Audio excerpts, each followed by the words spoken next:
I still remember the morning when everything in my life shifted like the ground had moved under my feet. It was early, and the sun had only just started to rise over the quiet town where I lived. The street outside my window was silent and still, and the sky had that soft, pale light that makes you feel like the world is trying its best to be gentle. I had a warm cup of tea in my hands, and for a moment I felt peaceful. I thought the day would be simple and calm. I had no idea that my heart was about to break and heal and change, all in the span of a few hours. My name is Lorna. I am 58 years old, and I have lived most of my life in the Midwest. I raised one child, my daughter Carly. She was the kind of girl who loved to laugh and run and dream big dreams. I gave her everything I could with the little money I had. I worked in diners and stores and offices and factories. I worked every place that would let me clean or type or stack or sew. I spent my whole life trying to make sure she felt loved and safe. I believed I had done a good job until the day that voice message arrived. That morning I heard my phone buzz on the table. I picked it up thinking it would be one of those little good morning notes she sometimes sent. Just a sweet voice that said, "Love you, Mom. Hope your day is good." Those small things meant the world to me. They reminded me that I had done something right in this life. So I smiled and pressed play. I had no reason to think it would hurt. None at all. I heard her voice through the speaker, soft at first, and then sharp. It was not meant for me. I knew it right away. It was meant for her husband. I could feel that truth settle heavy in my chest. I almost stopped listening. Almost.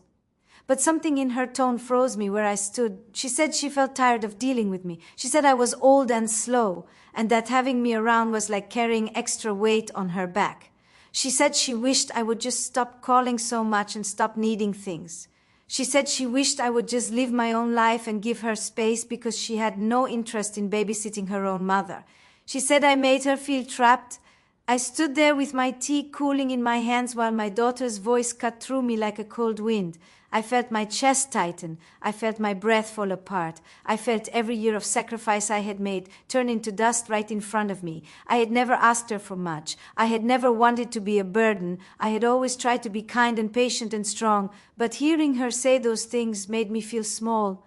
It made me feel like the years had washed me away. The message ended with a soft laugh, a laugh I had heard 1,000 times when she was young. But this time it felt different. It felt like it was aimed right at the softest part of my heart.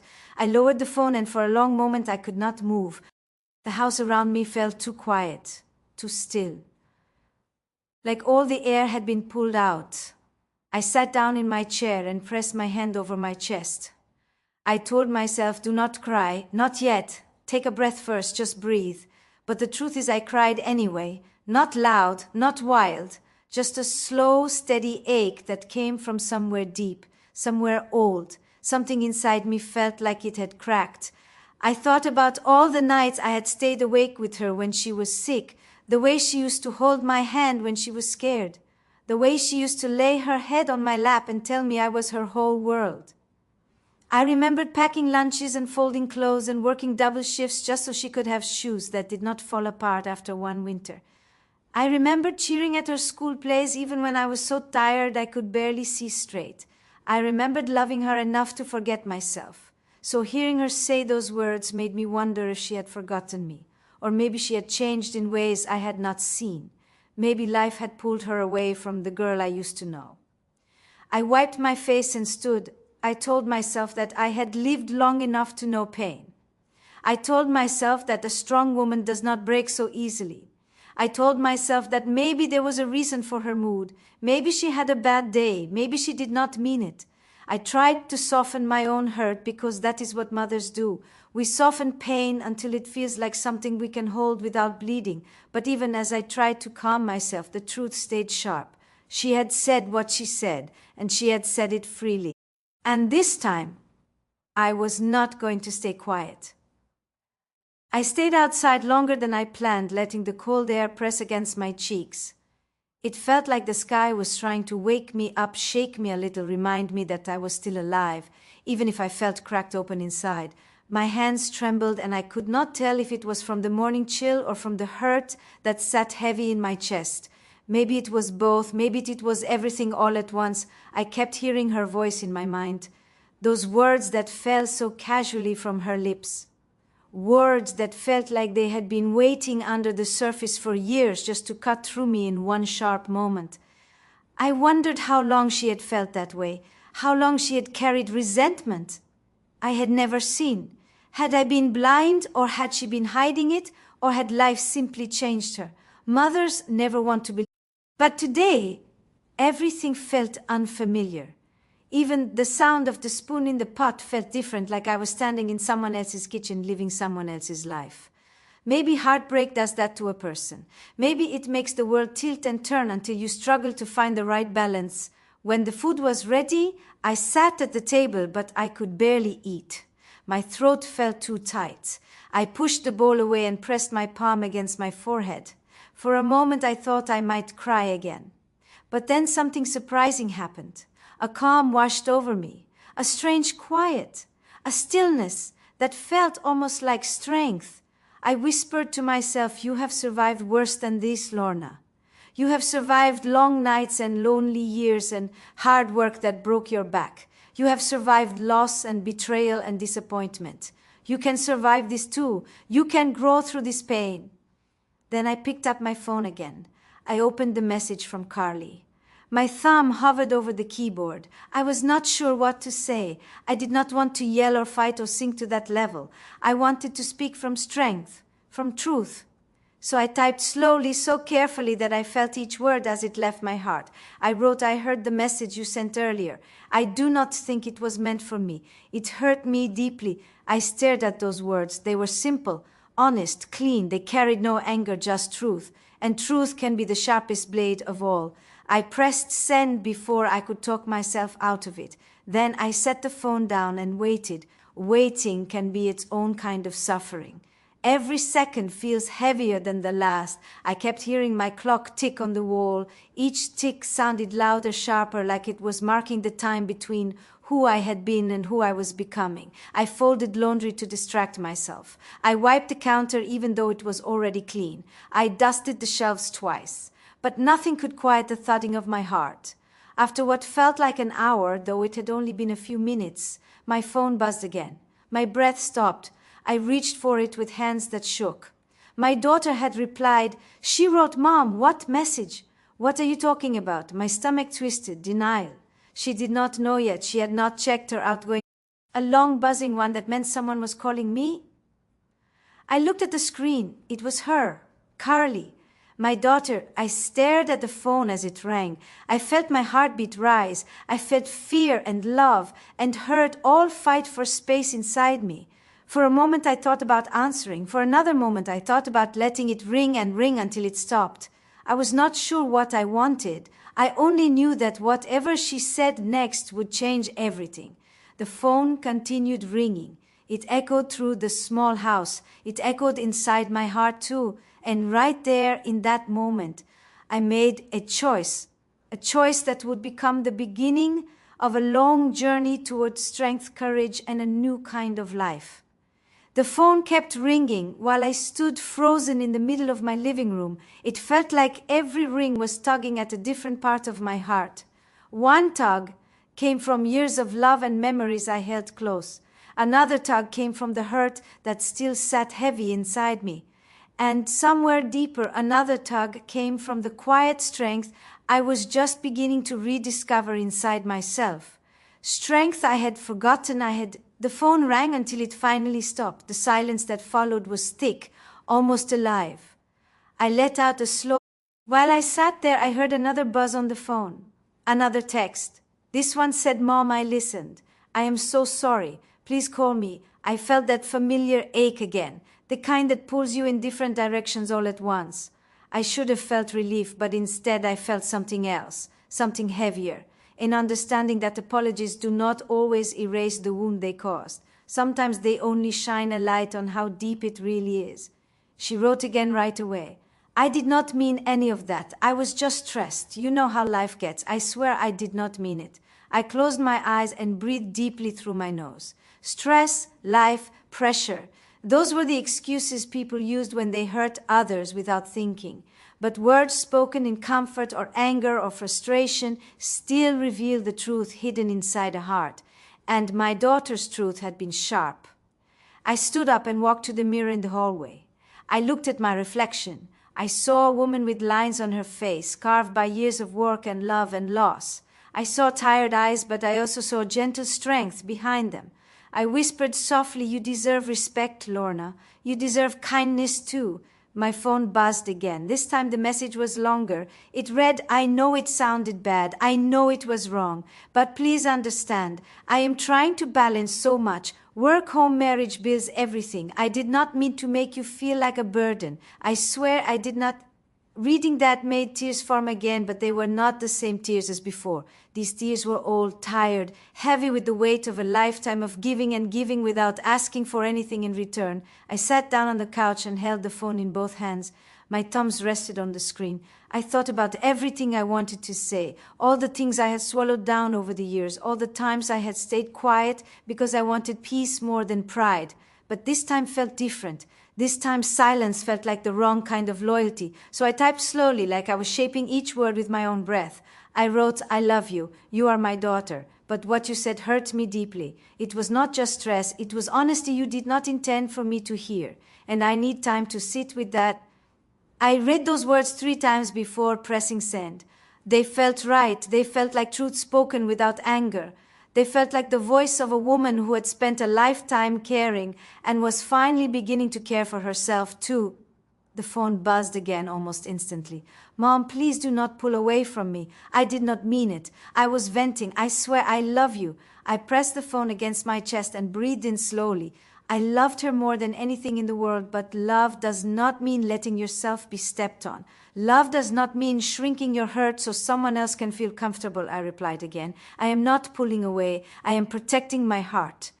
I need time.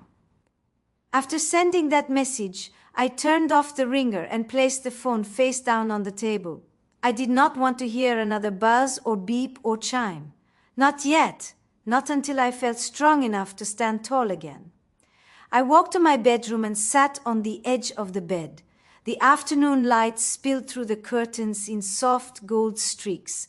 I felt the warmth on my skin. It steadied me, gave me something solid to hold on to. In that quiet room, I whispered to myself, I have spent my whole life being strong for others. Maybe it is time to be strong for me. I laid back on the bed and closed my eyes. I thought about the days ahead, not with fear, but with a strange kind of hope. Hope that I could rebuild myself. Hope that I could learn to live with more courage. Hope that I could find a new path even at my... The sky above me was a pale shade of blue, like someone had painted it with a soft brush. I walked slowly, letting my steps steady my breath. The neighborhood was still and peaceful. A few houses had their porch lights on. Not many people were awake yet. As I walked, I passed by a small park near the end of my street. There was an old wooden bench under a maple tree. I had sat on that bench many times in the past whenever life felt too heavy. I walked toward it and took a seat. The tree above me had lost many of its leaves. The ground was covered in soft piles of gold and brown. I brushed a few leaves off the bench and leaned back. I looked up at the sky and whispered softly, "What now?" It was not a question for anyone in particular, not for God, not for life, not even for myself, really. It was more of a sigh, a quiet release of something I had been holding inside. While I sat there, I heard footsteps approaching. I turned my head and saw Mrs. Thompson walking her little dog. She lived 3 houses down from me, and she was always awake before sunrise. She was a small, gentle woman with soft eyes and a steady voice. She lifted her hand in a slow wave as she walked by. She said, "You are up early today. Everything all right?" For a second, I almost told her everything, the message, the pain, the sleepless night. But I stopped myself. It felt too raw, too personal, too soon to share.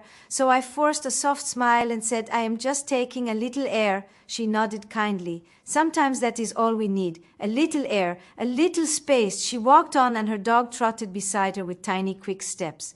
I watched her disappear around the corner. Her words stayed with me, though. A little space. Yes, maybe that was exactly what I needed. After I sat on the bench a few more minutes, I stood up and walked back home. The sky was brighter now, and I could hear the faint sound of birds waking. When I reached my porch, I paused. My phone was still on silent inside. I had no idea if my daughter had sent any more messages. Part of me wanted to check. Another part of me feared that checking would pull me back into the storm when I was just starting to feel steady again. So I left the phone where it was and went to change into my work clothes. I cleaned homes for a living. It was not glamorous, but it was honest work, and I was good at it. I liked the rhythm of it, the quiet of it, the way cleaning made me feel like I could tidy up small corners of life even if the big pieces were out of my hands. I drove to the first house on my schedule. It belonged to an older couple who were always kind to me. When I stepped in, they greeted me with warm smiles and soft voices. Their home smelled like coffee and fresh bread. It made my heart feel lighter just being there. While I cleaned the kitchen, I thought about my daughter again. I thought about how love can be messy and painful. I thought about how we expect our children to be grateful and soft, but life hardens them. Life shapes them in ways we cannot always understand. At one point, I stopped and leaned on the counter. My eyes got wet again, and for a moment I thought I might break right there in that quiet kitchen. But then I breathed deep and wiped my face and kept working. Not because I wanted to hide my pain, but because I knew that staying still would swallow me whole. Movement kept me grounded. By the time I finished my second house, the sun was high and the air felt warmer. I sat in my car and rested my head on the steering wheel.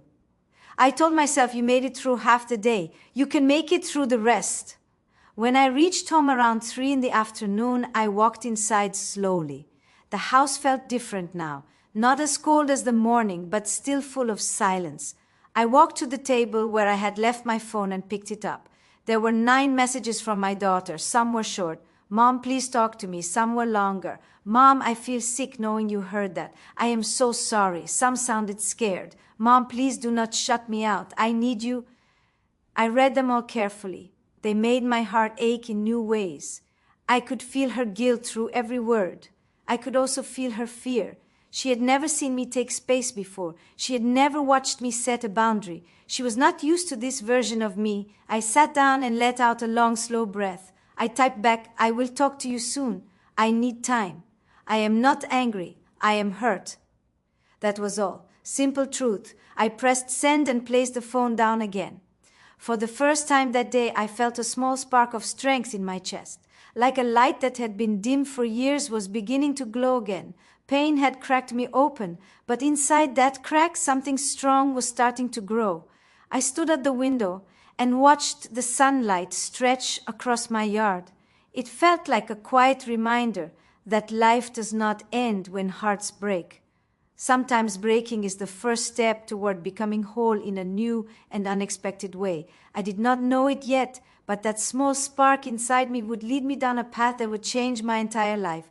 A path that would test me, challenge me, and show me just how brave a woman can be, even when she feels worn and tired. And that journey began the very next morning. The next morning, I woke up before the sun again. This time, though, the heaviness in my chest felt a little lighter. Not gone, but softer, like the sharp edges had been worn down during the night. I stretched slowly and sat on the edge of the bed. The quiet house wrapped around me like a blanket. I could hear the faint hum of the heater and a distant bird singing outside. It felt peaceful in a way I had not felt in a long time. I walked to the kitchen and made myself warm honey water again. I held the mug with both hands and stood by the window. The sky was a deep gray blue and the air looked cold, but something about that morning felt steady. Like the world was giving me space to decide who I wanted to be from this point on. My phone was still on the table where I had left it the day before. I walked toward it slowly. I felt a tiny flutter in my stomach, fear, love, worry, all mixed together in the same quiet breath. I picked up the phone and turned it over. There were no new messages from my daughter overnight. Something about that made my heart settle. Maybe she finally understood that I needed space. I slipped the phone into my pocket and decided to take another early walk. I opened the door and stepped outside. The wind brushed gently against my cheeks, and it felt like it was waking me up from the inside out. I closed the door behind me and walked down the porch steps. The street was still empty. A few porch lights still glowed softly, and the sky slowly brightened. As I walked, my mind drifted back through the years. I thought about the younger version of myself. The one who worked long nights, the one who stitched clothes by hand to save money, the one who promised herself she would always be strong enough for her daughter. I had lived so much life that sometimes I forgot to honor the woman I had been, the woman I still was. I walked until I reached the small park again. The bench waited under the maple tree like it was expecting me. I sat down slowly. I looked at the quiet houses around the park and the pale sky above, and something inside me whispered, "You are not done yet, Lorna. You still have more to live."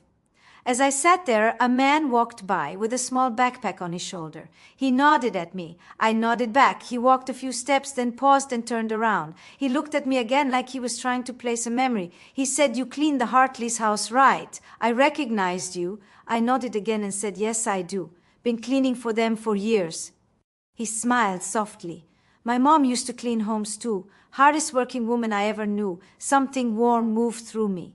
There was comfort in knowing someone understood that kind of life. The kind of life where your hands told the story of your days more than your words ever did. He said, "You take care of yourself out here. Mornings can be cold." I said, "I will. Thank you." He gave a small wave and walked on. I watched him until he disappeared down the path. His words stayed with me though. "Hardest working woman I ever knew." For some reason that felt good to hear. Like someone out there saw the worth in a life like mine.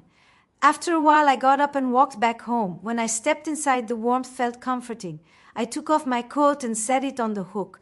I went to the living room and picked up my small notebook. It had blank pages and soft edges from being carried around too often. I opened it to a clean page and began to write. I wrote, "Today I choose to grow stronger. Today I choose to care for myself. Today I choose peace." The words were simple, but they felt like a promise to myself, a promise that I had needed for years. Later in the morning, I drove to my next job. It was a large house with tall windows and a wide front porch. The woman who lived there was named Donna. She was kind but busy, and she always left me a note on the counter with small requests. Today the note said, "Thank you so much for all you do. Your work means more than you know. Please help yourself to coffee on the stove." My eyes softened when I read that. Simple kindness can feel like a warm blanket when your heart is tired. I poured myself a small cup of coffee and took a gentle sip before beginning my work. As I cleaned, I felt myself settling into a familiar rhythm. Wipe dust, sweep, vacuum, straighten. It was steady work, honest work, work that let my mind wander in safe ways. While I scrubbed the kitchen sink, I whispered to myself, "I am not a burden. I have worth. I have strength." Each whisper felt like it stitched a new layer of courage inside me. When I finished that house, I drove to the next one, a small place with bright blue shutters and a tiny flower garden out front. Inside lived a widow named Mrs. Hall. She was sweet and talkative and always offered me small pieces of advice that she swore had kept her alive her whole life. When I arrived, she was sitting at her kitchen table sewing a button on a shirt. She looked up and smiled. She said, "You look tired today, dear. Everything all right?" I hesitated. My instinct was to say, "Yes, all good." But something inside me softened. Maybe I needed someone to hear me, even if it was just a little. So I said, "I'm working through something. It has been a long week." She set her sewing down and looked at me with eyes that held years of wisdom. She said, "Life has a way of testing the strongest hearts at the worst times. But you know something, dear? A strong heart does not break, it bends. And bending is how we grow." Her words sank deep inside me. I felt them settle in the hurt places. I nodded and thanked her softly. She patted my hand and said, "You will be all right. I can see it in your eyes." I carried her words with me as I cleaned. They made me feel seen, understood, not alone. When I got home later that afternoon, I felt a strange mix of tired and hopeful. I sat in my favorite chair and looked out the window at the golden light stretching across my yard. My phone buzzed once, then again, then again. I picked it up slowly. Each message was from my daughter. They said, "Mom, I miss you. Mom, please talk to me. Mom, I know I hurt you and I'm scared you will never look at me the same. Mom, please, I need you." I read each message carefully. My heart softened because she was my child and I loved her in ways she would never fully understand. But that new part of me, the part that was growing stronger each day, whispered, "Do not lose yourself again." "Not this time." I typed back, "I will talk to you tomorrow. We will sit and speak honestly. But I need you to listen with an open heart." She replied right away, "I will, Mom. I promise." I set the phone down and leaned back in my chair. It felt like the air around me grew warmer, brighter, softer. Tomorrow would be a turning point. I could feel it. And I knew I needed courage to face it. Not the loud kind, not the dramatic kind, but the quiet, steady kind that grows in the heart of a woman who has lived long enough to know her worth. The sun set slowly outside and the house settled into silence. A peaceful silence this time. I closed my eyes and whispered to myself, "You are stronger than you think, Lorna, and tomorrow you will prove it." When I finally got home that night, the house felt quieter than usual, like the walls were holding in everything I had been feeling all day. I slipped off my shoes and sat on the edge of the sofa, and for the first time in a long while, I let myself breathe without rushing. My heart still felt sore, but it was not the same kind of pain. This one felt like a wound that was finally beginning to close. A few minutes later, my phone buzzed. It was a message from Emma. Not a voice message this time, just a short text asking if she could come by tomorrow evening. The words looked small on the screen, but they held a weight I knew she was struggling to carry. I typed back a simple yes and set the phone down. Then I closed my eyes and whispered to myself that whatever happens tomorrow, I will meet it with calm strength. The next day moved slowly. I cleaned the kitchen, made some tea, and tried to focus on the little things around me. Every part of me wanted to overthink what Emma might say, but I held myself steady. By the time evening came and she knocked at the door, I felt ready to hear whatever truth she brought. When I opened the door, Emma looked like she had run through every emotion in the world. Her eyes were tired, her shoulders were tense, and her hands were shaking just enough that I noticed. Without speaking, I stepped aside and let her in. She walked to the living room and sat on the couch like her knees might give out if she tried to stay standing. She stared down at her hands for a long moment before finally saying, "Mama, I messed up." Her voice cracked on the last word and she pulled in a shaky breath. I sat beside her and waited, not wanting to interrupt. She told me quietly that the voice message was meant for her husband because she had been trying to get advice from him about how to talk to me. She said she had been overwhelmed by her own fears, that she was failing as a wife and as a mother, and she had reached for someone to help her calm down. She said she never meant to speak about me with such frustration. She said she never meant to let her stress turn into hurtful words. Then she told me something I did not expect. She said, "Mama, I am scared. I am not strong like you." I listened to that voice message later, and all I could think was, I do not want to become a woman who hurts the only person who ever stood by me. She looked up then, and tears were sliding down her cheeks. I felt my own eyes fill, but I kept my voice steady when I asked her, "What are you really afraid of, Emma?" She told me everything, how she felt she was losing control of her home life, how her husband had been distant, how the bills were piling up, how she thought she had to act strong in every moment just to keep her family from falling apart. She said she felt guilty for needing help, and she felt ashamed that she let that stress spill into her voice when she talked about me. For a long moment, I did not say anything. I just took her hand and held it between mine. I told her softly, "Emma's strength is not about being perfect. It is not about walking through life without breaking. Real strength is when you break and still wake up the next morning and try again with kindness." She cried harder then and leaned her forehead on my shoulder like she had when she was little. I wrapped my arms around her and we sat like that until her breathing softened. When she finally looked up, her voice was small when she said, "Mama, I am so sorry for hurting you." I brushed her hair gently and said, "I forgive you, Emma. You are my daughter. I will always choose to understand you before I choose to judge you." And then I said something she needed to hear. "We will fix this together. You do not have to carry everything on your own." A deep quiet settled between us, but it was a peaceful one, a healing one. She nodded and whispered, "Thank you, Mama. Thank you for not giving up on me." Later, as she left, she hugged me tight and said she would come by again tomorrow. After the door closed, I sat on the couch and felt a warmth spread across my chest. Not happiness exactly, something deeper, something like a quiet triumph that only a mother who has survived heartache could understand. I knew we still had miles to walk. I knew there were truths left to face and changes that needed to happen. But I also knew we had taken the first step back toward each other. And for the first time in a long while, I felt hope settle into my home like sunlight finding its way through a window that had been closed for years. And I let myself smile just a little, because healing had begun. The next morning, I woke up with a different kind of feeling in my chest.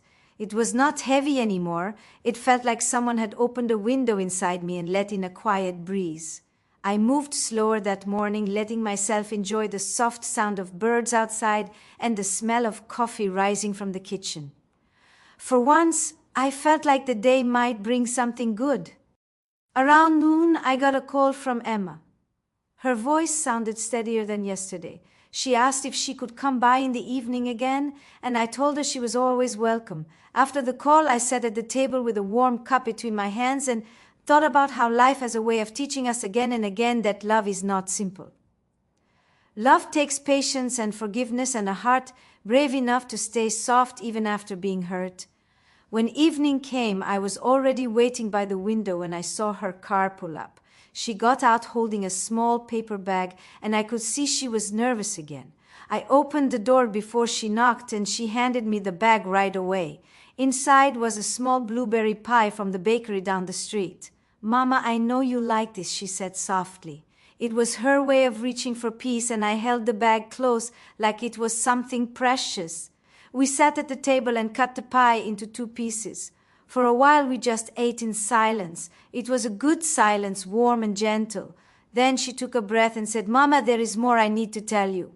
I looked at her and nodded, letting her know she could speak freely. She said she had talked to her husband last night. She told him she needed honesty and support, and she told him that she wanted to build a better life for her children and for herself. She said she had realized something after crying in my arms. She said, "Mama, I cannot keep pretending everything is fine. I need to start making real changes. I need to be brave." I heard the tremble in her voice, and I reached out to touch her hand. I asked her, "What changes are you thinking about?" She took a slow breath and said she wanted to start working again. She said she had lost herself trying to be everything for everyone else, and she needed to rebuild her own strength. Her husband had agreed to help with the kids, and she was planning to start job hunting the next week.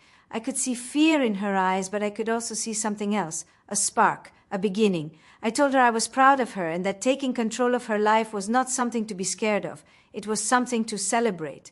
She smiled just a little and whispered, "I hope I can do it." Then she said one more thing. "Mama, I want you to know I heard your voice in my head all day. The way you told me that real strength is waking up and trying again with kindness. I want to be that kind of woman, for my children and for myself." Her words touched something deep inside me. I felt tears rise, but I held them back because the moment felt too delicate to break.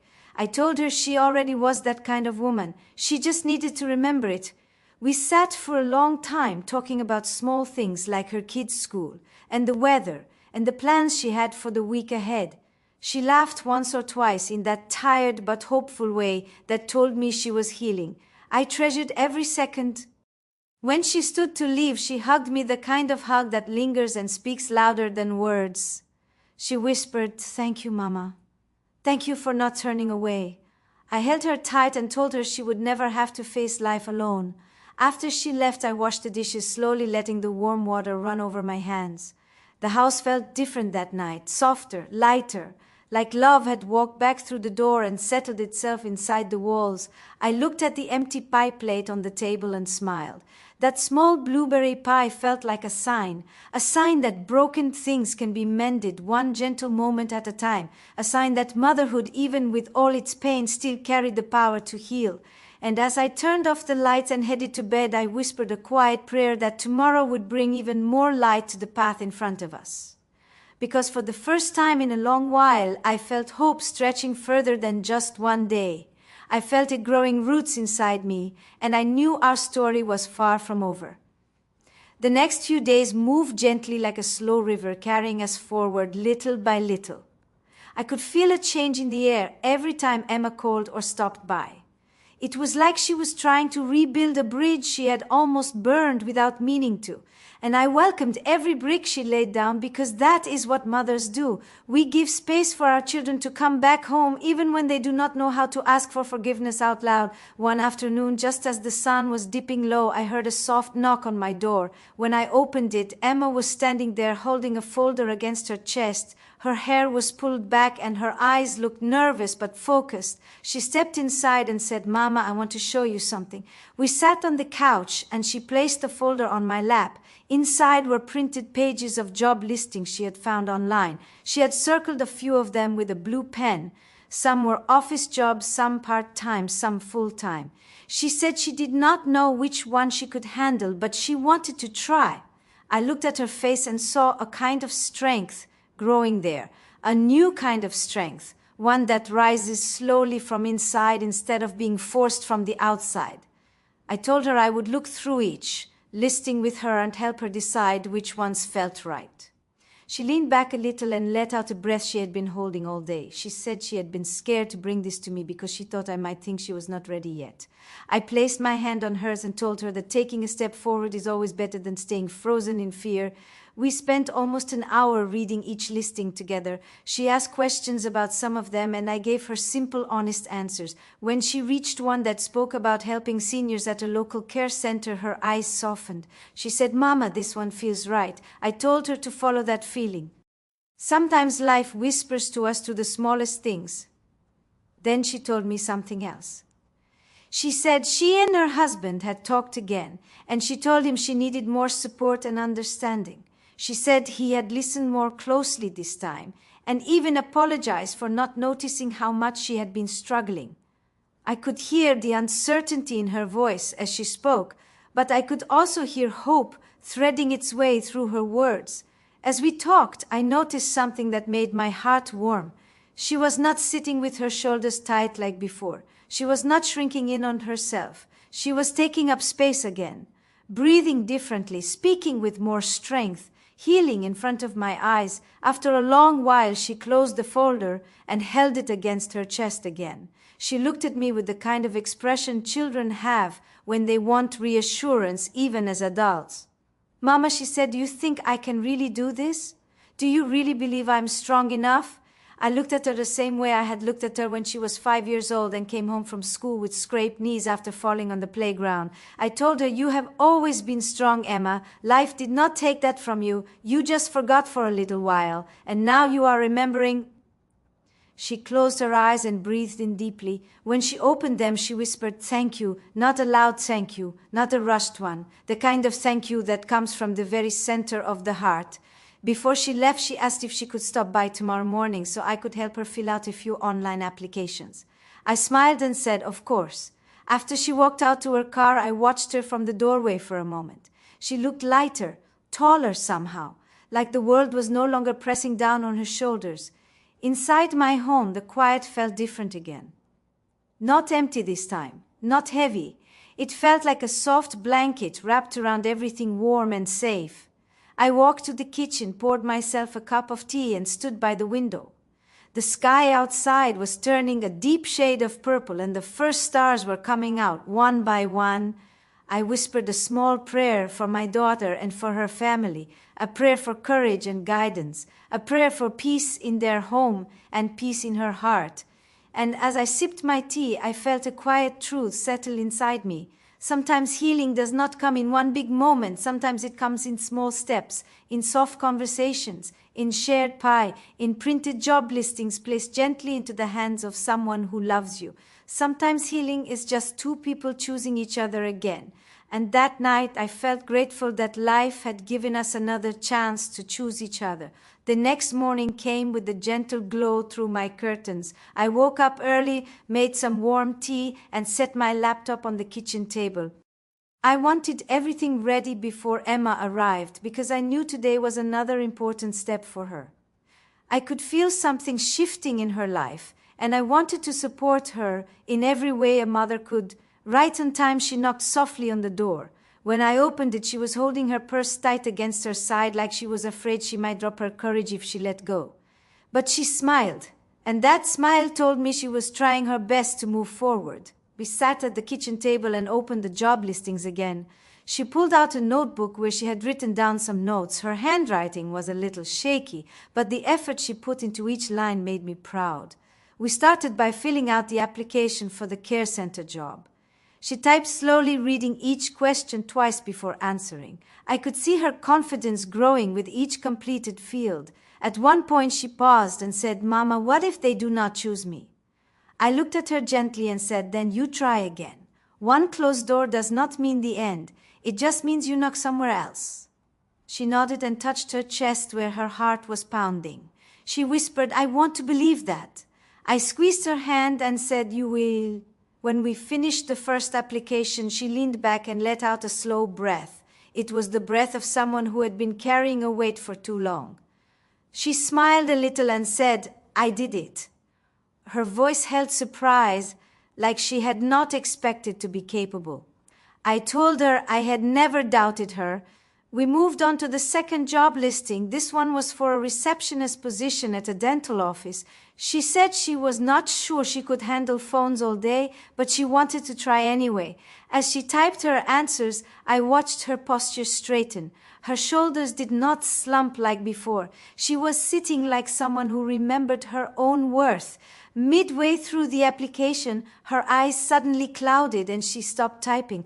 I asked her what was wrong. She looked down and said, "Mama, I feel guilty." I asked her why, and she said, "Because you always had to be strong, and now I feel like you are carrying me again when I should be carrying myself."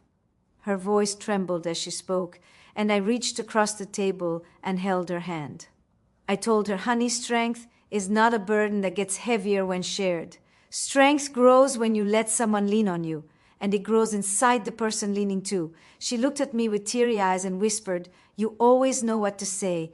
I smiled softly and said, "Only because I have lived long enough to learn the hard way." She wiped her eyes and kept typing. When we finished the second application, she closed the laptop and sighed.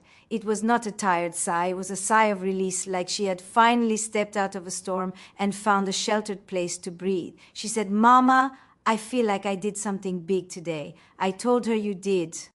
Every step forward feels big when you are rising from a hard place. We talked for a while about her children. She said they had noticed she was calmer these days. Her little girl had even asked if she was smiling more because Grandma made her happy. That made me laugh softly, and it made Emma smile in a way that reached her eyes. She said, "Mama, I want my kids to see me strong but gentle too." I told her that is exactly who you are becoming. As she prepared to leave, she stood by the door for a moment like she wanted to say something important but was searching for the right words. Then she looked at me with a brave softness I had not seen in a long time and said, "Mama, I am trying to rebuild my life, and I want you to know I am grateful you are walking beside me." I stepped toward her and hugged her tight, the kind of hug that lifts the heart without needing a single word. She left with her chin held just a little higher than before. I watched her walk to her car, and I felt something warm settle in my chest, a kind of peace, a kind of pride, a kind of hope I had been praying for. After she drove off, I sat at the kitchen table alone again, but not lonely. I looked at the laptop and felt a soft smile lift my face. Those job applications were not just forms, they were a promise that my daughter was finding her way back to herself. A promise that healing was not just a moment, but a path we were walking together. The house felt calm as I cleaned up the table, the kind of calm that tells you things are changing in quiet, steady ways. As I placed the notebook she had left behind on the counter, I noticed a small line written on the last page. It said, "Mama believes in me, so I will try." I stood there holding that notebook and felt my heart swell, because sometimes the greatest victories in life are not loud or shiny. Sometimes they are simple words written in a notebook by someone learning how to believe in themselves again. And as the sun moved across the kitchen floor, I whispered a small thank you to life for giving us another day of gentle progress. The next few days moved with a quiet rhythm that felt almost peaceful. Emma called every morning just to say hello, and every evening she told me how she was feeling. I could hear something new in her voice each time, something steady, something brave, like she was learning how to stand tall again after being bent for too long. One afternoon she stopped by without calling first. When I opened the door, she was smiling in a way that lit up her whole face. She held a piece of paper in her hand and said, "Mama, guess what?" Before I could answer, she stepped inside and held the paper out to me. It was an email she had printed. Her hands were shaking just enough to show how excited she was. I read the message slowly. It was from the care center she had applied to. They wanted to schedule an interview with her. I looked up at her and her eyes were bright with hope. I felt my heart swell with pride. I told her, "This is wonderful, Emma. You did this."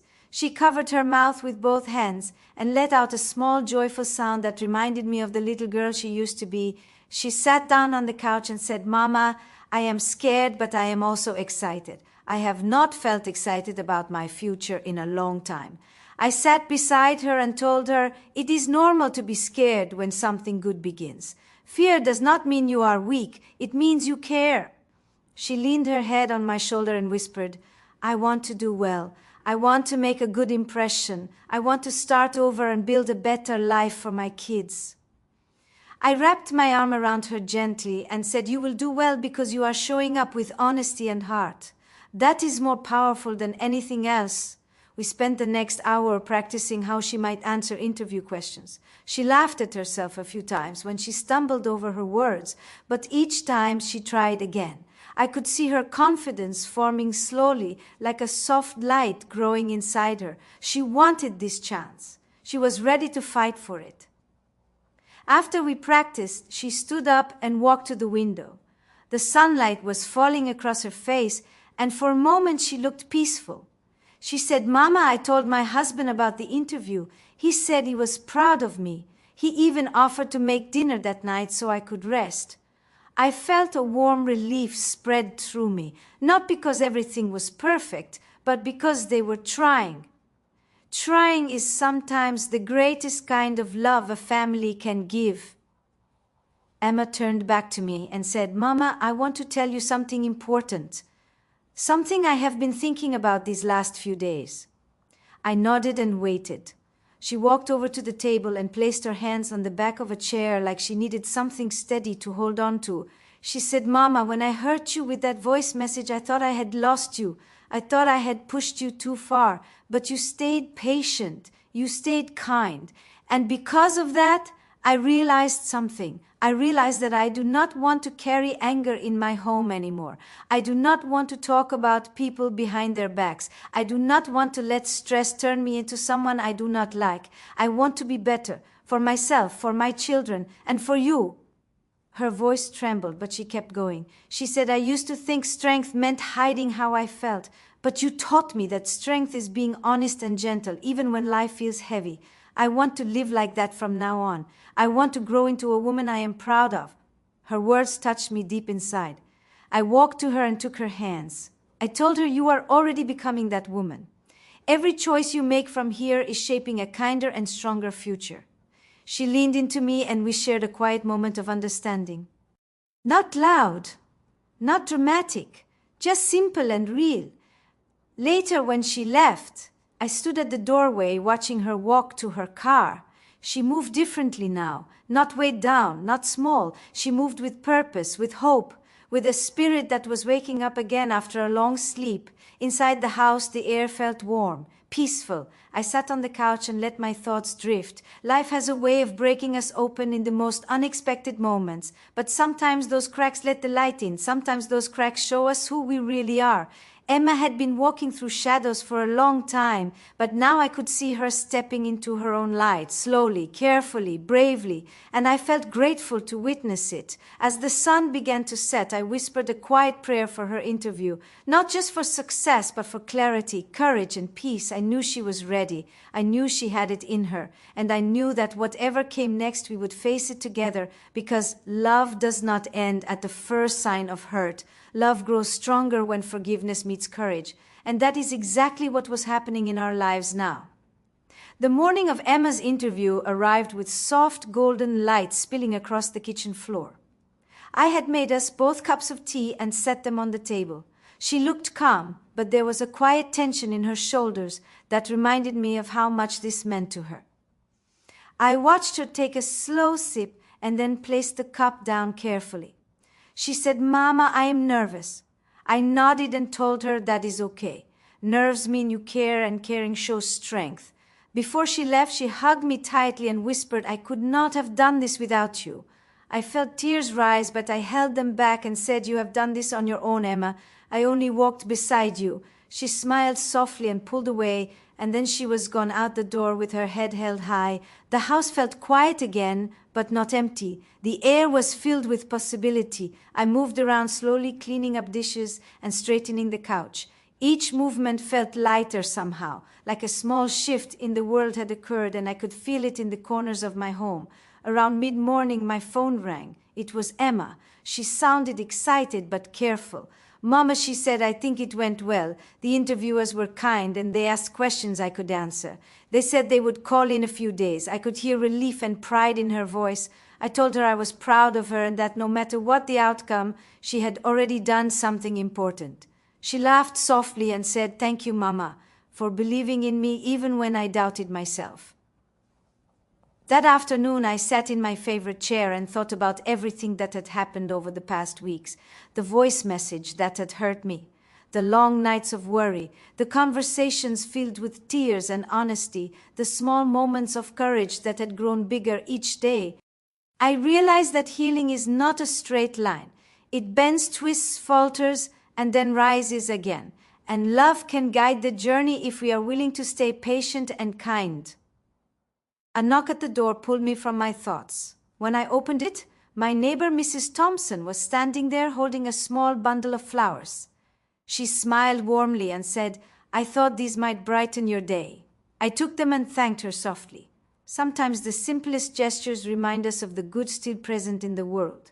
Later that evening, Emma returned home from running errands. She seemed lighter than usual. We sat together at the table, drinking tea and talking about nothing and everything. She told me stories about the kids and her husband and the little victories of her day. I listened and laughed along. It was the kind of ordinary moment that felt extraordinary after so many days of tension and worry. Before she left, she hugged me again and said, "Mama, I feel like I am finally breathing again." I smiled and whispered, "That is exactly how it should feel." She gave a small laugh and stepped out into the night with a sense of purpose in her stride. After the door closed, I walked to the window and looked out at the stars beginning to twinkle in the darkening sky. I thought about courage and kindness and the small acts of bravery that often go unnoticed. I thought about how life tests us in ways we do not always understand, but gives us the chance to grow stronger if we face it with love. I whispered softly to the quiet night, "Thank you for giving us this chance, for giving us the courage to forgive, for giving us the strength to begin again, and for letting me witness my daughter remembering how to be herself." Sitting there, I felt a deep sense of peace settle inside me, a quiet warmth that promised tomorrow would bring more growth, more healing, and more moments like these. And I knew that the journey we had started together was far from over. But for the first time in a long while, I felt ready for whatever came next. The next morning, I woke up feeling lighter than I had in weeks. The sun streamed through the curtains and painted the room in soft golden light. I made a cup of warm tea and sat by the window, letting the quiet morning wrap around me like a gentle hug. The house felt peaceful and calm, and I could almost hear the steady rhythm of life moving forward. Emma called a little later just to say good morning and to tell me she had received a call from the care center. They wanted to schedule her second interview, and she sounded excited but calm. "Mama," she said, "I feel like I am finally doing something right." I told her, "You have always been doing right by trying and by caring and by taking steps forward even when it was hard." After our call, I went about my day cleaning the house and tending to small chores that always gave me a sense of accomplishment. I thought about how far Emma had come in such a short time and how much courage it took to face herself and face the world again. I felt proud not just as a mother, but as someone who had witnessed a soul rediscover its strength. Later that evening, Emma stopped by. She brought a small basket of fresh fruit and some cookies she had baked herself. We sat at the table sharing tea and pie and stories about our day. She told me about her plans to start volunteering while she waited for her new job to begin. Her eyes shone with purpose and a quiet joy that reminded me of a young girl seeing the world for the first time. Before she left, she hugged me long and tight and whispered, "Mama, thank you for being patient with me. Thank you for teaching me that strength and love can exist together." I held her close and whispered back, "I will always be here, Emma, always." As I watched her walk to her car and drive away, I felt a deep sense of peace settle over me. Life is not always easy. People make mistakes. Words are sometimes said that hurt. But healing is possible. Love is possible. And courage grows every time we choose kindness over anger, patience over fear, and hope over despair. I walked back into the living room and sat down in my favorite chair with a warm cup of tea. I thought about the journey we had been on, about the lessons learned and the bonds strengthened. I thought about how life has a way of testing us but also giving us chances to rise again. And I whispered softly to myself, "I am proud of you, Emma. I am proud of the woman you are becoming. I am proud of the love we share and the courage that keeps us moving forward even after the darkest days." If you enjoyed this story and want to hear more real-life inspired stories of courage, kindness, and inspiration, please subscribe to my channel and join me for more moments that warm the heart and lift the spirit. Because every story matters and every heart deserves to be heard.